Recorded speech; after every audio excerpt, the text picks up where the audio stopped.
.ca or .com. And if you're not familiar with Knix, I invite you to go there. They sell amazing, amazing undergarments, leak-proof underwear, period kits, the most comfortable bras ever.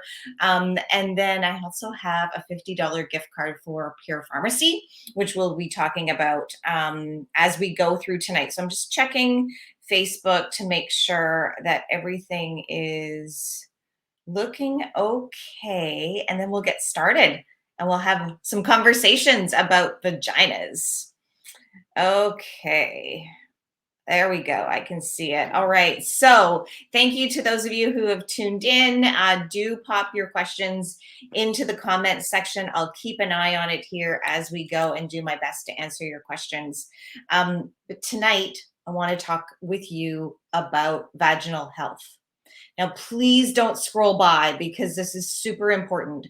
About half an hour ago, one of our members asked a question about prolapse. So she's experiencing a bladder prolapse. That is, the bladder is falling through the vagina to the outside of her body. You can only imagine how uncomfortable one of our fellow members is and looking for answers. And so I mean, I leave that topic to our experts, our pelvic health pelvic floor physiotherapists that we work with.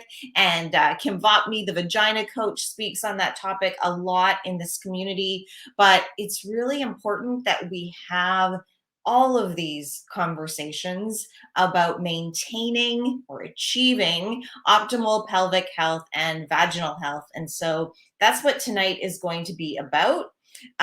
We're going to, this is the agenda. We're going to talk about vaginal dryness, which is a very popular topic in the menopause chicks community. We're going to talk about moisturizers versus lubricants and the difference.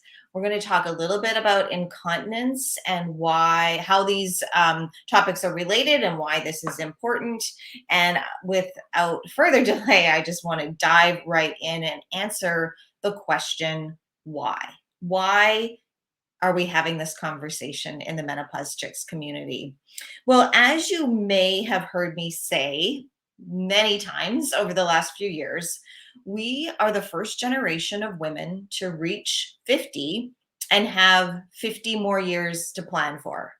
And everybody wonders why I am so fascinated with talking about menopause. It's not menopause that fascinates me at all. It's really this unpalatable desire to make sure that women know we are standing at an incredible window of opportunity to invest in our health.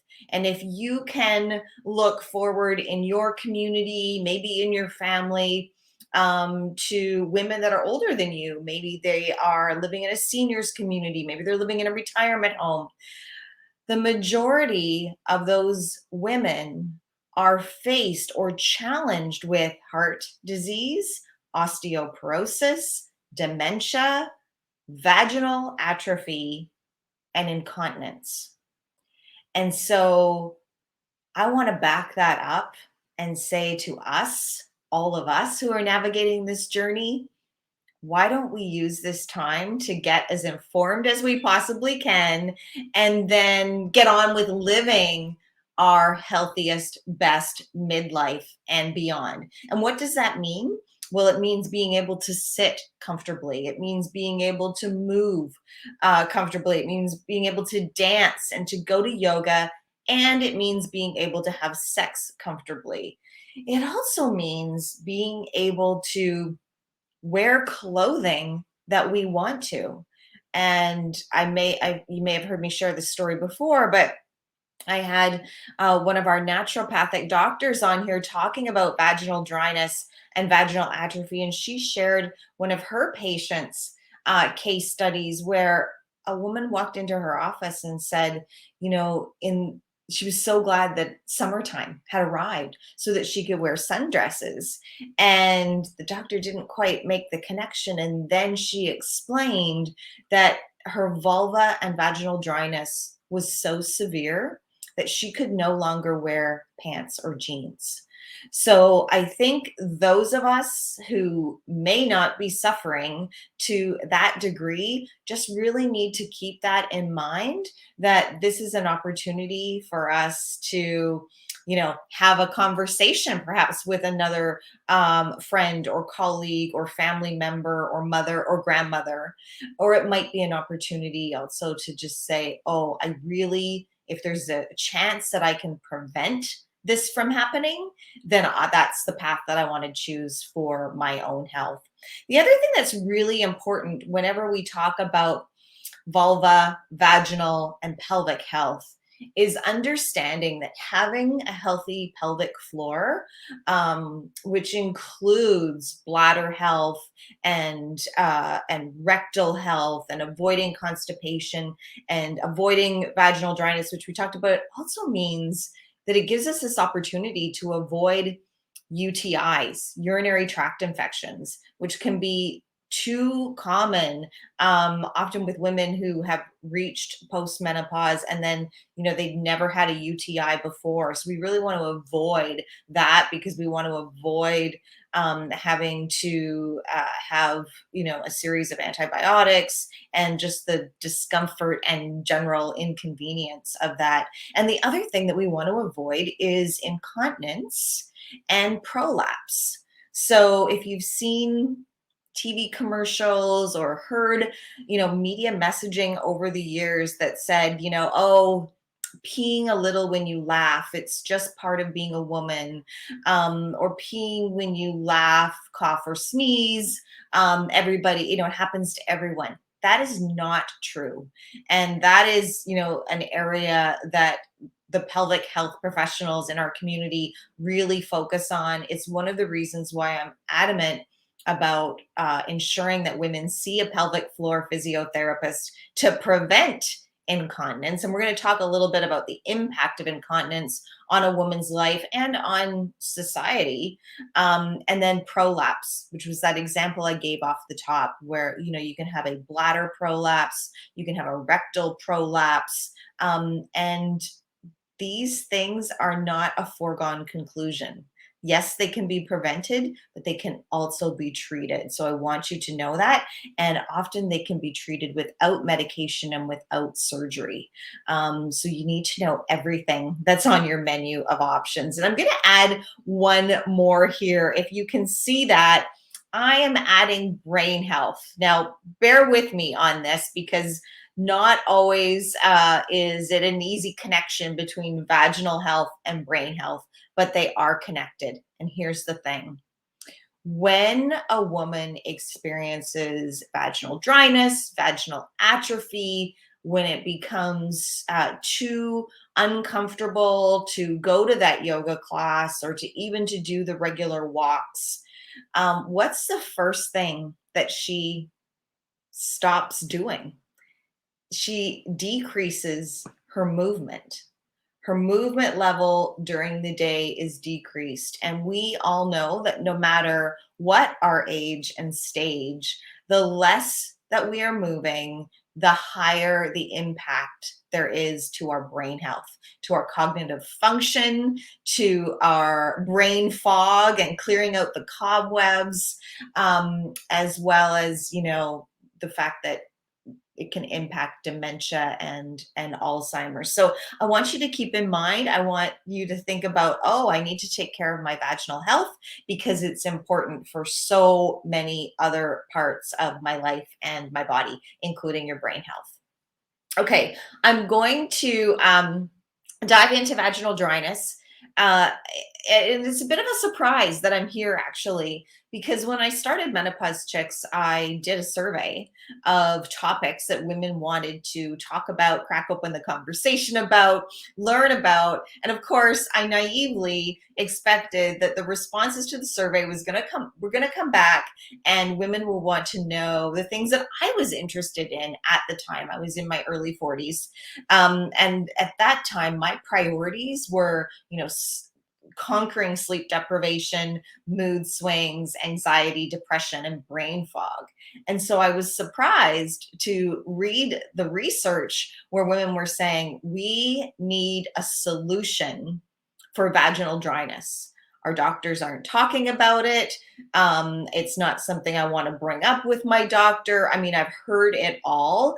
And now, we know, after having done extensive research and learning in this area, that 80% of women do experience vaginal dryness in postmenopause, and less than 4% are currently being treated. Yes, 80%. This is something that's affecting 80% of a significant population, and less than 4% are getting relief. So we're working really hard to tackle that number. And I'm just going to go through some of the reasons why you might experience vaginal dryness, because it doesn't solely belong in the menopause camp. Hyaluronic acid is a naturally occurring molecule. So our body makes it on its own. It helps to keep, our skin young and supple, and our eyes and our mouth. And there's hyaluronic acid at work. And then something happens in our 30s and our 40s, and hyaluronic acid production starts to decline about 10% per decade, which you may or may not notice by your 50th birthday. Now, at the same time, you're probably approaching menopause, which the average age in North America is 51.2. And after menopause, hyaluronic acid goes for a steep decline. Other things are at play during that time as well. Hormones are fluctuating in perimenopause, and that can lead to vaginal dryness. And in postmenopause, estrogen, which is our juicy hormone, which is also responsible for keeping our eyes moist and our mouth moist and our joints moist. It is responsible for keeping our vagina lubricated. And when that declines, the effect is often that women will experience vaginal dryness. It can also happen in postpartum, again, with hormones fluctuating, sometimes like they do in perimenopause. The next one was a big surprise for me. And it's one of the reasons why I like to do these events, because I want to reach you and challenge you to have this conversation with the women in your life. Older, yes, and younger. The birth control pill is one of the biggest culprits for vaginal dryness. And I know that doesn't seem fair, but it's true.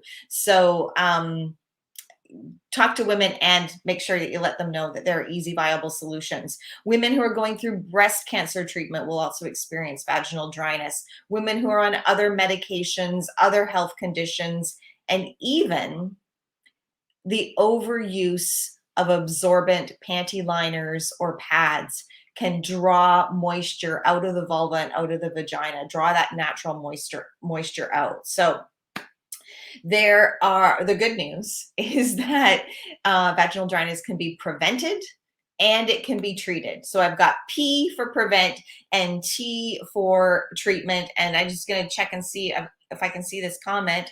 Yes, I can. So just a reminder to those of you that are tuning in, make sure that you pop in any questions that you have throughout this into the comment section. You can do that up until, well, you can do it anytime, but the comments up until midnight tonight will qualify you for a chance to win. I've got a $50 gift certificate for nix.com or .ca and a $50 gift certificate for purepharmacy.com/menopause checks. Okay, back to the slide and preventing and treating.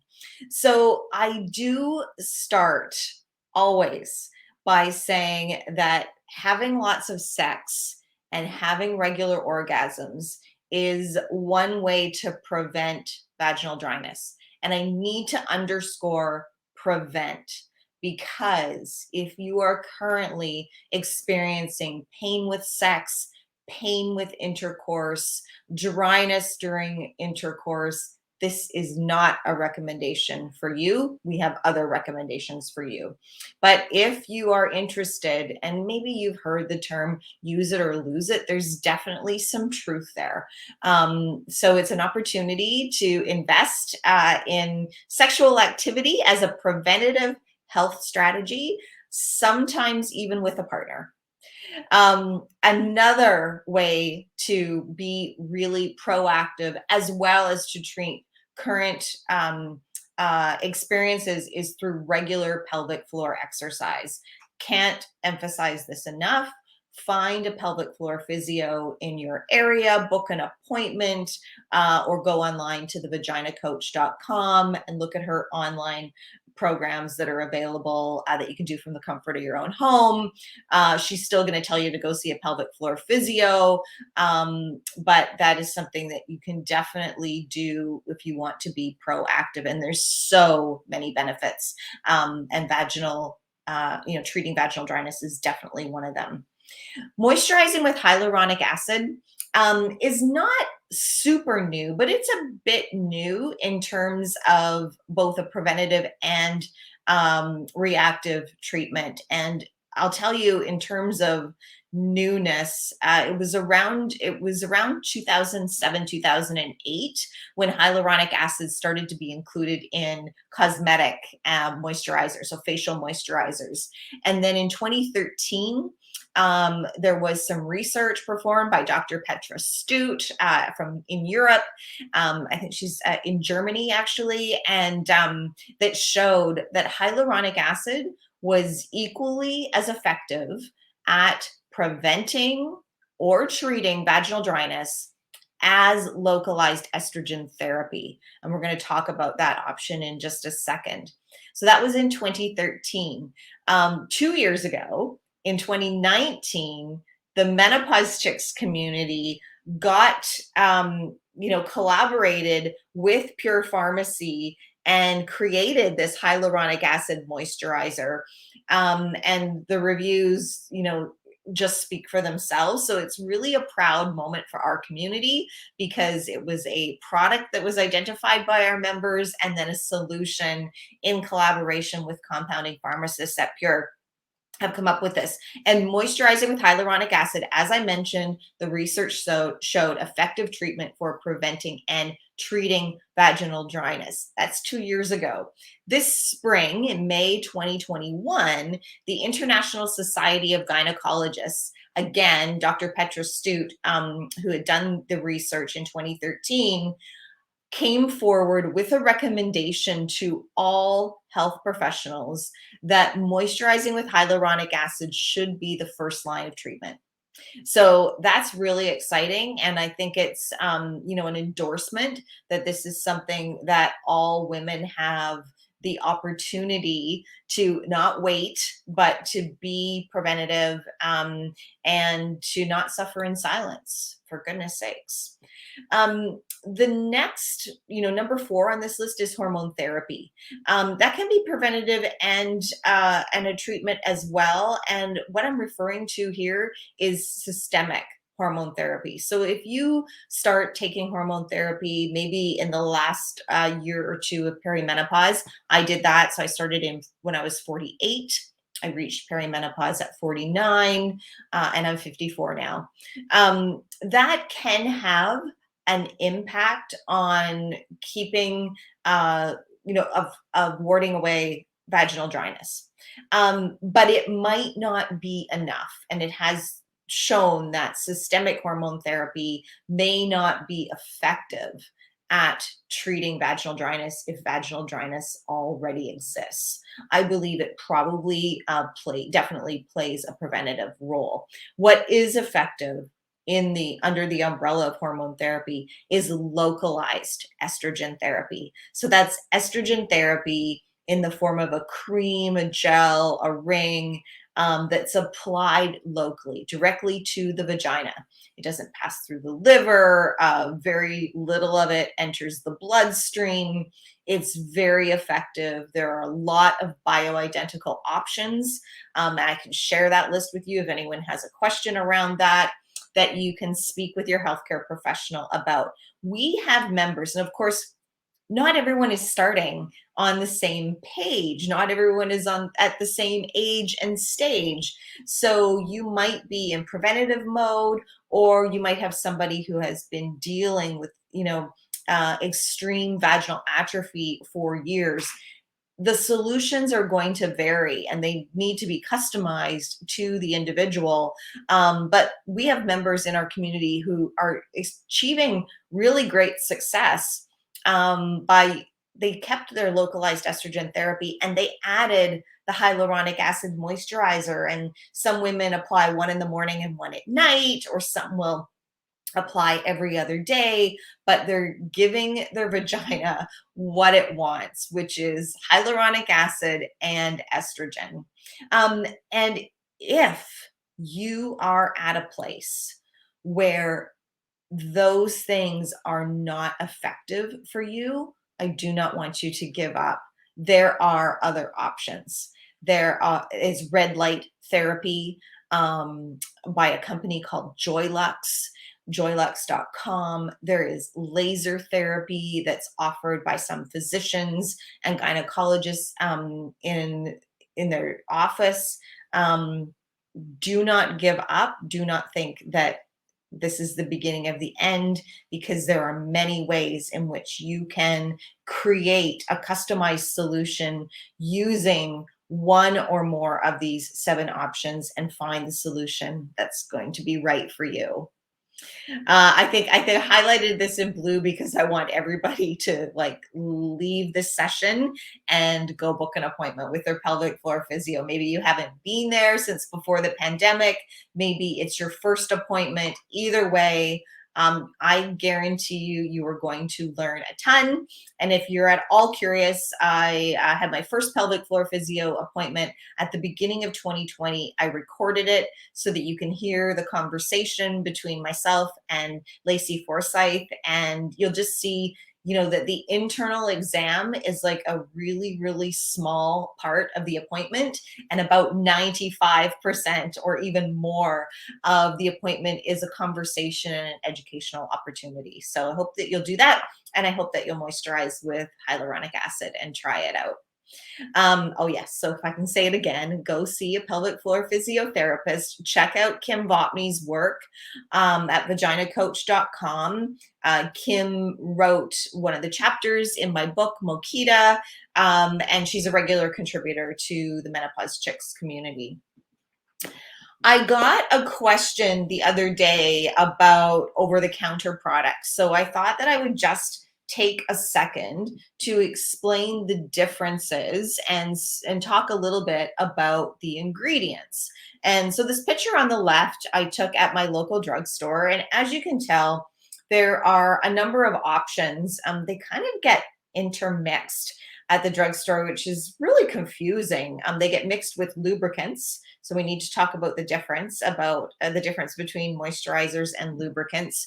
And they get mixed in terms of the wording on the packaging. Often it will say a moisturizer and a lubricant, or it might say hyaluronic acid on the front of the package. But when you turn it around, you realize that hyaluronic acid is way down the list of ingredients. So what I'm wanting to point out here and is that you got to read the ingredients on everything. But what's really, really important for this particular purchase is that it says moisturizer on the front of this box. And when I turn it around, the number one ingredient is water. Now, I don't know about you, but whether this costs, let's say $25, $35, $45, I don't know. That's expensive water. And the other thing, and it became like super important during our pandemic when we were like all washing our hands so much, is that water is drying.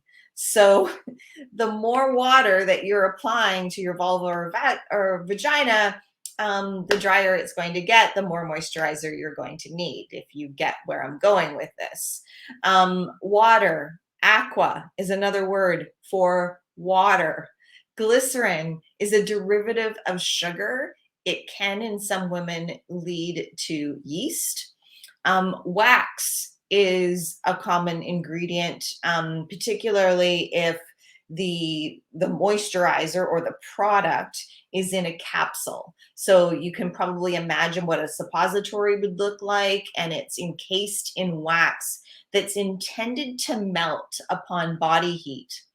Now, the pharmacist at Pure, when we were developing the Menopause Chicks vaginal moisturizer, shared with me stories of how doctors would phone the pharmacist after women would show up in their doctor's office and say, "I've got this incredibly white lumpy discharge," and nobody could figure out what it was. And finally the pharmacist figured it out, that it was actually wax that had not melted, because not always your body temperature isn't always like the ideal temperature for melting wax. And so it was unmelted wax. So it wasn't an infection. That was the good news. The bad news is that women were being incredibly inconvenienced with the fear, the I've got to make an appointment, I've got to take time off work, I've got to, what is happening with me, all of that concern. And it was just a product that, was necessary for the delivery, I guess, the manufacturer thought, but not really necessary for the treatment. So Pure Pharmacy took the research on hyaluronic acid, compounded this vaginal moisturizer. It only contains 2 ingredients, hyaluronic acid and a little bit of vitamin E. There is no water, there is no wax, there is no glycerin, there are no chemicals, additives, or preservatives, or anything that's only there designed to extend the shelf life. The 2 products that are there are designed to prevent and treat vaginal dryness and deliver optimal vaginal health for you. And if you could go to purepharmacy.com/menopause chicks and just click on reviews and read what some of our members are saying. Anytime I need to boost my day, I do that, because I love hearing that, some women say, "I didn't know how dry I was until I started using the moisturizer. I didn't know how uncomfortable I was," or "You saved my sex life." I mean, we've just heard, well, just go and have a look at reviews because they're amazing. We have one from somebody who wrote in about her grandmother returning to line dancing. So this was during the pandemic. Her grandmother had stopped going to line dancing because of vaginal dryness, and she started using the moisturizer, and with a few days she was back at line dancing. So really proud of that story. We also have some comments from pelvic floor physios who are recommending it to their patients, and I hope that you will get enough information out of today's event that you can have a conversation, an informed conversation with the women that you love. Oh, I meant to go get my lubricant and I forgot. I wanted to just address the difference between moisturizers and lubricants. I often get asked if you should use one or the other, or if you can still use a lubricant when you're using a moisturizer. The answer is yes, please. We want you to use both. But there's a difference. So moisturizers are designed as an investment, like moisturizing your face, moisturizing your hands. I want you to do that as part of your regular routine, and think of it as an investment in your health. Lubricants are like putting oil in the pan when you're cooking. They're designed to be a barrier to friction. And you want to use a lubricant, quality lubricant, for pleasure and fun. And I invite you to make sure that you're using a lubricant that is pH balanced, that won't change the pH level in your vagina. And that is a really difficult challenge to figure out, because manufacturers are not required to list the pH level or the osmolality on their packaging. So unless you are dedicated, diligent consumer, and you're going to manufacturers' websites and you're making phone calls about your lubricant, you're not going to know.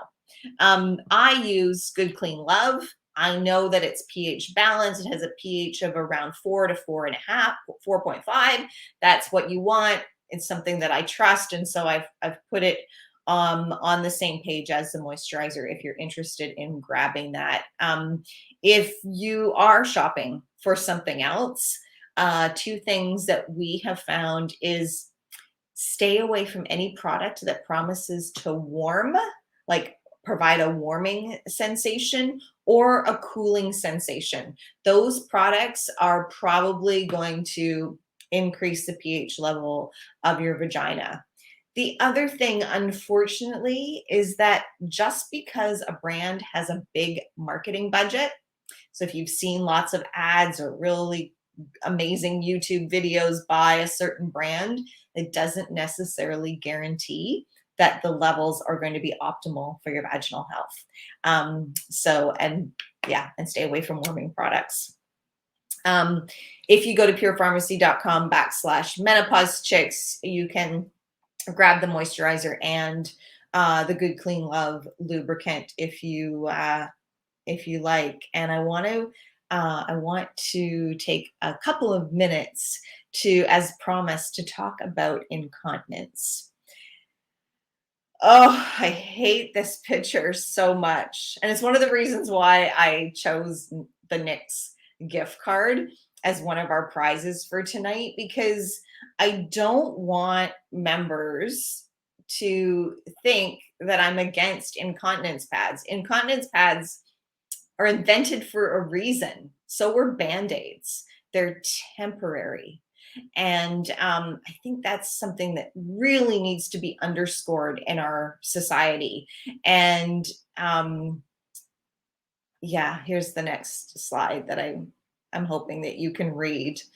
$16 billion market by 2025. That's like only 3 years away. This is what the shareholders and the board members of incontinence pads paper companies are sitting around and counting on. They are counting on all of us peeing our pants in some capacity. And it's a big market. It's projected to be this large by 2025. And within that, they're saying that 58% of all nursing home residents, male and female, will be using paper incontinence pads, and more females than males. Now, how does this add up? Well, it has the propensity to cost you $52,000. We have some women in our community right now. I mean, they've maybe been experiencing incontinence since childbirth, maybe since surgery.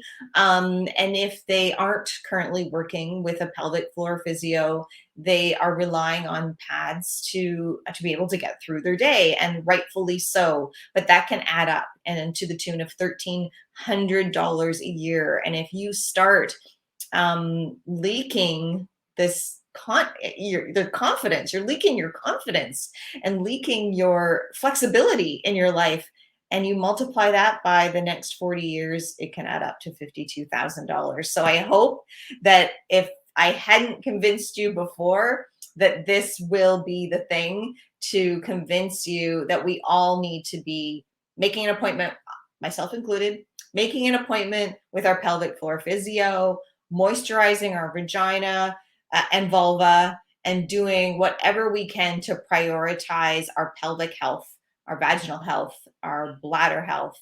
And that is all that I really wanted to share with you today, other than you can use my code, which is MCHICKS10, to save 10% at purepharmacy.com/menopausechicks.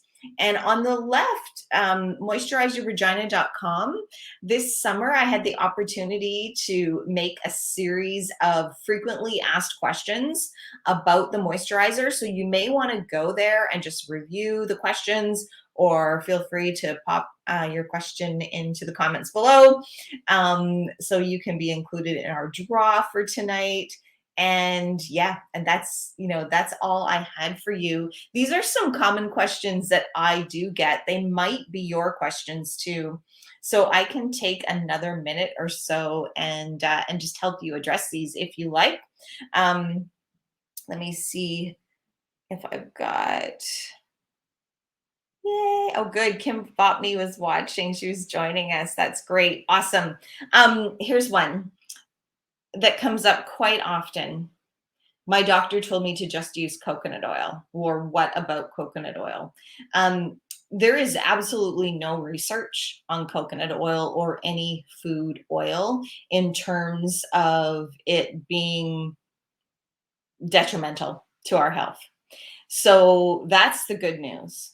But remember what I said about cooking? Coconut oil is a barrier to friction.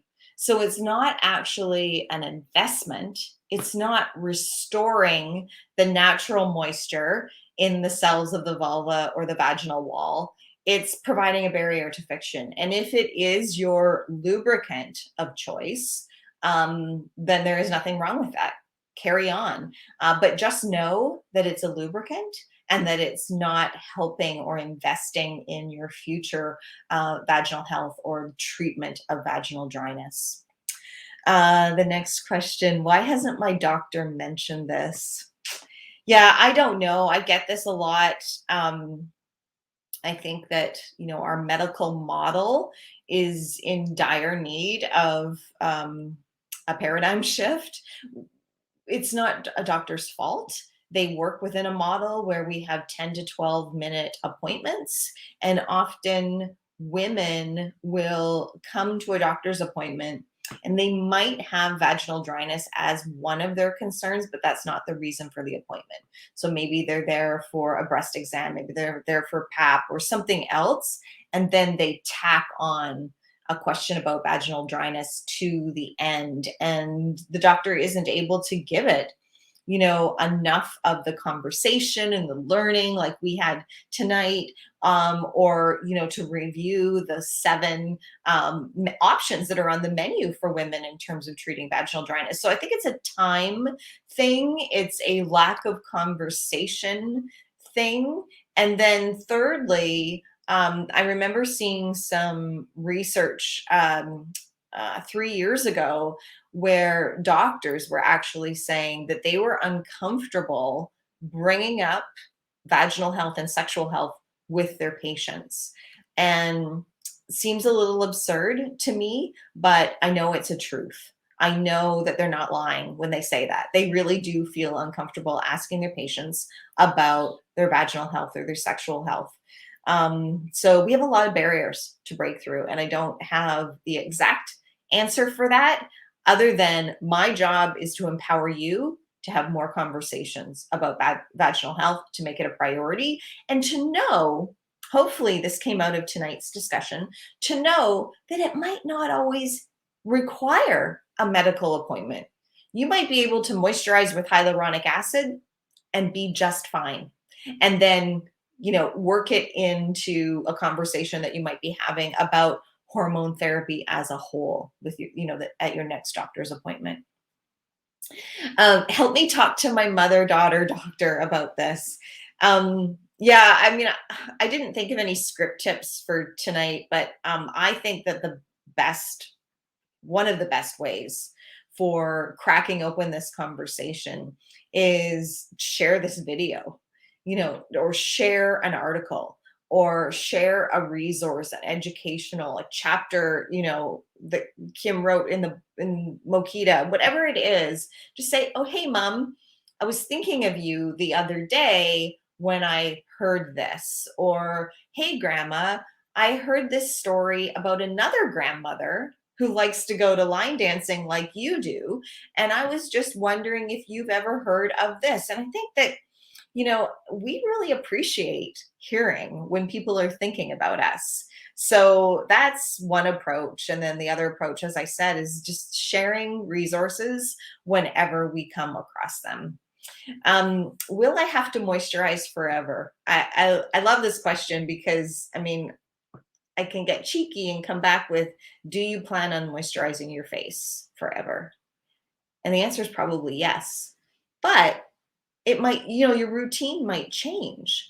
I had someone this morning on Instagram message me and she's like, "Oh, I really loved your elbow analogy." And I was like, "My elbow, oh, right, my elbow analogy." So I was talking about using the hyaluronic acid vaginal moisturizer and using it, there's a recommendation for how you might use it.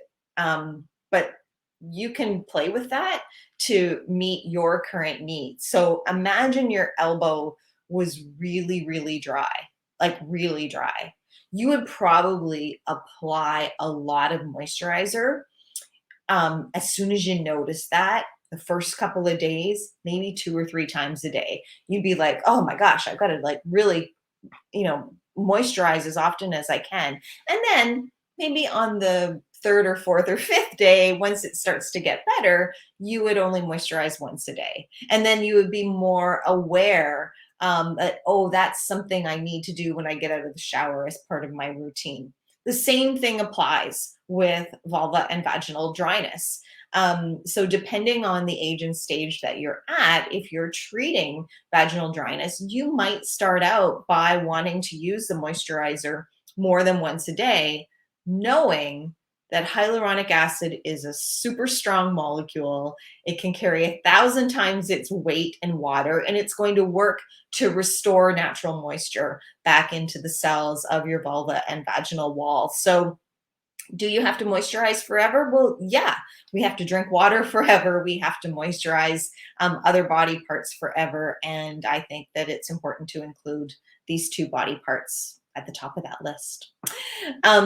What about breast cancer? I forget what that one was about, but I know that we have had a number of members in our community who are breast cancer survivors, and also women who are currently going through breast cancer treatment right now. And just it's an opportunity to underscore that hyaluronic acid vaginal moisturizer, it is hormone free. And if you aren't able to use hormones, or you aren't able to get a prescription for hormone therapy from your physician, that doesn't mean you suffer in silence. We want you to feel amazing, and this is one way that you can do it. Yes, can I use localized estrogen therapy and hyaluronic acid at the same time? Yes, I think we addressed that a few minutes ago. Many of our members do. One of the reasons that they choose both is that localized estrogen therapy, our vaginas love estrogen, but it takes 3 to 4 months to show results. And that makes sense if you think about it. So, your deep decline of estrogen that happens as you reach menopause and into postmenopause, you might have been without that estrogen for quite some time by the time you're looking at treating vaginal dryness. And so, localized estrogen therapy alone can be effective, but it can take time. Hyaluronic acid can be effective, but it can happen much quicker. And the two together, even though I always recommend, there's no interaction that I'm aware of, but I always recommend that you apply them at different times of the day, only because I want to give both of them the opportunity to fully absorb and do the job that they're intended for. That can work really, really well. So if you click on the review button at purepharmacy.com/menopause chicks, you can read from our members who are doing just that. And that is everything that I had for us today. I will remind you that you can pop your questions into the comments. I'll check them tomorrow morning. Everything posted before midnight tonight, you're going to be entered into a draw to win either a $50 gift certificate from nix.com or a $50 gift certificate for purepharmacy.com/menopause checks. Thanks for tuning in. Thanks for inviting your friends and your colleagues and your sisters and all the women that you love to this community. And oh my gosh, I can't believe that I forgot to mention this. Monday is World Menopause Day, October 18th. We actually have 4 events starting on the 17th to accommodate as many time zones as possible. Please go to worldmenopauseday.com or ifeelamazing.com because I want to draw a line in the sand. I want to make sure that we use World Menopause Day this year to inform and educate as many health seekers as possible. 77% of women have questions about their midlife health. We know that from the volume of questions that we get in this community. But I think on Monday, we can really um, do a service to all of us by addressing as many questions as possible. And then what I'm going to do 2 weeks later on November 1st is host Q&A day. I'm going to dedicate the entire day of Monday, November 1st to clearing out the question queue in our community. And for everyone who signs up for World Menopause Day, you are going to be invited back and to get all of your follow-up questions addressed so we can end 2021 feeling amazing. Thanks for tuning in. Have a